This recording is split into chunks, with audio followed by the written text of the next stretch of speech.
श्री कृष्ण के विषय में ऐसी कहानियां जो बहुत ही दुर्लभ है। जाने कि कैसे दुर्योधन की पत्नी कृष्ण भक्त हो गई, कैसे कृष्ण ने सत्यभामा के घमंड को ठीक किया, कृष्ण का सिरदर्द कैसे अजीब ढंग से गायब हो गया और क्यों कृष्ण ने अपने एक भक्त को उसके हाल पर ही छोड़ दिया। आज इस वीडियो में हम इन 4 कहानियों के विषय में जानेंगे। इस जानकारी के लिए वीडियो में हमारे साथ अंत तक बने रहिएगा, जिससे कि आपको सही और सटीक जानकारी प्राप्त हो पाए। तो दोस्तों, सबसे पहली कहानी सुनते हैं दुर्योधन की पत्नी का कृष्ण भक्त हो जाने की, कि कैसे दुर्योधन की पत्नी भानुमति एक कृष्ण भक्त बन गई। दुर्योधन की पत्नी का नाम भानुमति था। वो एक बहुत ही सुंदर लड़की थी और जब कृष्ण दुर्योधन के महल में मेहमान बनकर आए तब वो सिर्फ 17 साल की थी। दुर्योधन ने एक षड्यंत्र रचा जिससे कृष्ण को नशे की हालत में ला करके कोई वादा कराया जा सके। उसने सभी तरह की व्यवस्थाएं करी और इस बात का खास ख्याल रखा कि भोजन में खूब अच्छी मात्रा में शराब भी हो।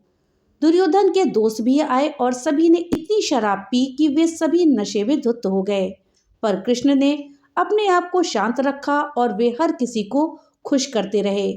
इस सारे हंगामे में भानुमति ने भी कुछ ज्यादा ही पी ली, जितनी वो पी सकती थी उससे भी अधिक। वो एक युवा लड़की थी और उसे इन चीजों की आदत नहीं थी। वो नशे में बहकने लगी। कुछ समय बाद सभी लोग बहकने लगे और चीजें काबू से बाहर जाने लगीं।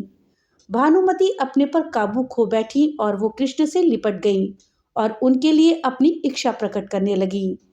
कृष्ण ने उसे किसी शिशु की तरह संभाला और वो समझ गए कि स्थिति खराब हो चुकी है। वो समझ गए थे कि भानुमति अगर कुछ गलत कर बैठी तो बाद में संभाल नहीं पाएगी और हस्तिनापुर की रानी का गौरव कलंकित हो जाएगा। इसलिए कृष्ण उसको उठाकर महल के अंदर ले गए और उसकी सास गांधारी के कक्ष में जाकर उसके हवाले कर दिया। अगले दिन सुबह जब भानुमति को पता चला तो वो कृष्ण के प्रति सम्मान और कृतज्ञता से भर गई और उन्होंने उसे बचा लिया। तब से वो कृष्ण की भक्त बन गई। दूसरी कहानी है कृष्ण की पत्नी के विषय में। दोस्तों, सत्यभामा कृष्ण की दूसरी पत्नी थी। वो एक बहुत ही घमंडी स्त्री थी। उनका ये मानना था कि वो सबसे सुंदर हैं और सबसे अमीर स्त्री हैं, क्योंकि उनके पिता एक बहुत ही धनवान व्यक्ति थे। सत्यभामा जितने और जो भी रत्न और आभूषण और संपत्ति चाहती थी वो सब उनके पास थी। स्वाभाविक रूप से घमंड उसकी एक बहुत बड़ी समस्या थी। एक बार कृष्ण के जन्म दिवस के अवसर पर सत्यभामा ने सोचा कि वो सबको दिखाएंगी कि वो कृष्ण को कितना प्रेम करती हैं।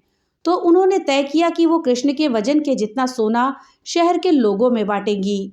इसे तुलाभार कहते हैं।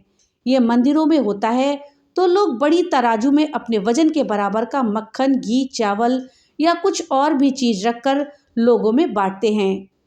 चावल, नमक, दाल या सोना या जो कुछ भी आप दे सकते हैं, जो देना चाहते हैं आप दे सकते हैं। ये प्राचीन परंपरा हमारी संस्कृति का एक हिस्सा है। सत्यभामा ने तुलाभार की व्यवस्था करी। लोग बहुत प्रभावित हुए, पर कृष्ण पर इन बातों का कोई असर नहीं हुआ। वो जाकर तराजू के एक पलड़े पर बैठ गए। सत्यभामा जानती थी कि उनका वजन लगभग कितना है और उसने उतना सोना तैयार ही रखा था, पर जब उसने सब सोना दूसरे पलड़े पर रखा तो कांटा जरा भी नहीं हिला। कृष्ण का पलड़ा थोड़ा भी ऊपर नहीं हुआ। ऐसा ही कुछ तब भी हुआ था जब कृष्ण एक शिशु थे। एक राक्षस उन्हें आकर ले जाने लगा। तब कृष्ण ने अपना वजन इतना बढ़ा लिया कि राक्षस वहीं गिर पड़ा और कृष्ण ने उसके ऊपर बैठकर उसे कुचलकर मार डाला। क्रिया योग में एक ऐसा तरीका है जिससे कोई योगी अपना वजन घटा या बढ़ा सकता है। ऐसी बहुत सी कहानियां हैं कि ऐसे योगी भी थे जो पहाड़ की तरह भारी हो जाते थे और पत्ते की तरह हल्के। इस बार भी कृष्ण ने अपना वजन बढ़ाकर तराजू में बैठ गए। सत्यभामा ने उतना सोना दूसरे पलड़े पर रख दिया जितना उसके हिसाब से कृष्ण के वजन के बराबर था, पर कुछ हुआ ही नहीं। तब शहर के सभी लोग ये घटना देखने के लिए आने लगे थे। तब उसने अपने नौकरों से वो सभी गहने मंगवाए जो उसके पास थे। एक के बाद एक करके वो गहने डालती जा रही थी और सोच रही थी कि काम हो जाएगा, पर कुछ नहीं हुआ। तब उसने वो सब कुछ भी रख दिया जो उसके पास था, पर पलड़ा जरा भी नहीं हिला। वो रोने लगी क्योंकि ये सब उसके लिए बहुत ही शर्मनाक था। सारा शहर देख रहा था और उसके पास पर्याप्त सोना नहीं था। वो जो हमेशा अपनी संपत्ति के बारे में इतना घमंड करती थी, उसके पास पर्याप्त सोना नहीं था और उसे समझ में नहीं आ रहा था कि वो क्या करे। तब उसने रुक्मणी की ओर देखा, जिससे वो बहुत जलती थी और हमेशा परेशान करती रहती थी।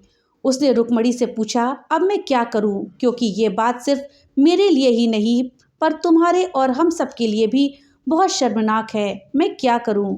तब रुक्मणी बाहर गई और एक तुलसी के पौधे से 3 पत्ते उठा लाई और जैसे ही वो तुलसी के पत्ते उस तराजू के पलड़े पर पड़े, कृष्ण का पलड़ा तुरंत ही ऊपर आ गया। इस तरह से सत्यभामा का घमंड चूर चूर हो गया।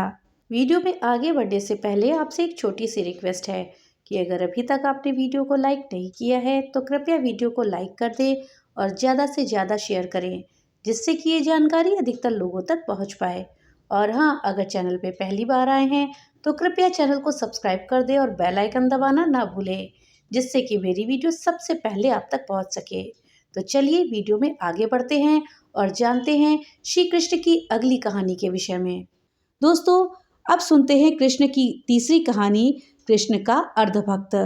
एक दिन कृष्ण दोपहर में खाना खा रहे थे और सत्यभामा बहुत ही खुशी और गर्व के साथ खाना परोस रही थी, क्योंकि वो ऐसे व्यक्ति नहीं थे जो रोज खाना खाने पर आए। उसे ऐसा अवसर कभी कभी ही मिलता था कि वो उन्हें खाना परोसे, तो वो ये बहुत ही खुशी और आनंद से कर रही थी। खाने के बीच में ही कृष्ण अचानक उठ खड़े हुए और हाथ धोए बिना ही दरवाजे की ओर दौड़ भागे। सत्यभामा अवाक रह गई और बोली, अरे ये क्या है, खाना तो खा लीजिए और फिर जाइए। कृष्ण बोले, नहीं, मुझे जाना जरूरी है, और मुख्य दरवाजे की ओर दौड़ पड़े। पर अचानक वे वापस मुड़े और खाना खाने बैठ गए। तब सत्यभामा ने पूछा, आप इस तरह क्यों दौड़ पड़े और क्यों वापस आ गए, ये सब क्या है?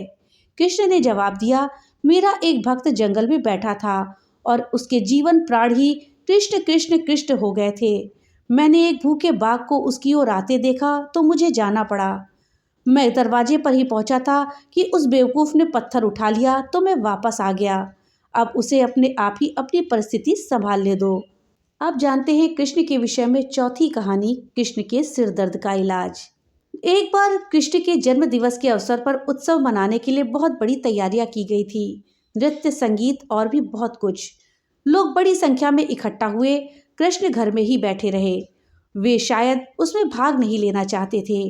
वैसे तो कृष्ण हर तरह के उत्सव के लिए हमेशा ही तैयार होते थे, पर इस दिन किसी वजह से उनकी इच्छा नहीं थी। रुक्मणी आई और पूछने लगी, नाथ, आपको क्या हो गया है? क्या बात है? आप उत्सव में शामिल क्यों नहीं हो रहे? कृष्ण बोले, मुझे सिर दर्द है। तब रुक्मणी ने कहा, हमें वैद्यों को बुलाना चाहिए। तो वैद्य आए। उन्होंने हर तरह की दवाइयां दी। कृष्ण बोले, नहीं, ये सब चीजें मुझ पर असर नहीं करेंगी। लोगों ने पूछा, तो हमें क्या करना चाहिए? तब तक बहुत सारे लोग इकट्ठा हो गए थे। सत्यभामा आई, नारद आए, हर कोई परेशान था। क्या हो गया? क्या हुआ है? कृष्ण को सिर दर्द है, हम उन्हें ठीक करने के लिए क्या करें? कृष्ण बोले, कोई जो मुझे वाकई में प्यार करता हो, वो अपने पैरों की धूल अगर मेरे सिर में मल दे तो मैं ठीक हो जाऊंगा। सत्यभामा बोली, ये क्या बात हुई? मैं आपसे बहुत प्यार करती हूँ, पर यह नहीं हो सकता कि मैं अपने पैरों की धूल लेकर आपके सिर पर लगाऊं। हम ऐसा काम नहीं कर सकते। रुक्मणी रो रही थी। हम ये कैसे कर सकते हैं? ये तो आपका अनादर होगा, अपमान होगा। हम ये नहीं कर सकते। नारद भी पीछे हट गए। मैं ऐसा कुछ भी नहीं करना चाहता। आप स्वयं भगवान हैं। मुझे नहीं मालूम कि इसमें क्या रहस्य है। पता नहीं इसमें कौन सा जाल होगा। मैं अपने पैरों की धूल आपके सिर पर रखूंगा तो हमेशा नरक की आग में जलूंगा। मैं ऐसा कोई काम नहीं करना चाहता। चारों ओर बात फैल गई। हर कोई सकते में था। हम ये काम नहीं कर सकते। हम सब उन्हें बहुत प्यार करते हैं, पर ऐसा करके हम नरक में नहीं जाना चाहते। उत्सव मनाने के लिए लोग कृष्ण का इंतजार कर रहे थे, पर कृष्ण अपना सिरदर्द लेके बैठे हुए थे। फिर ये बात वृंदावन तक पहुंची। गोपियों को मालूम पड़ा कि कृष्ण को सिरदर्द है। तब राधा ने अपनी साड़ी का पल्लू जमीन पर बिछा दिया और सब गोपियां उस पर नाचने लगी। उन्होंने फिर वो पल्लू नारद जी को देकर कहा, इसे ले जाइए और कृष्ण के सिर पर बांध दीजिए। नारद वो धूल भरा पल्लू ले आए और उसे श्री कृष्ण के सिर पर बांध दिया। कृष्ण जी का सिर दर्द तुरंत ठीक हो गया। कृष्ण ने हमेशा स्पष्ट रूप से बताया है कि उनके लिए कौन सी चीज सबसे ज्यादा महत्वपूर्ण थी।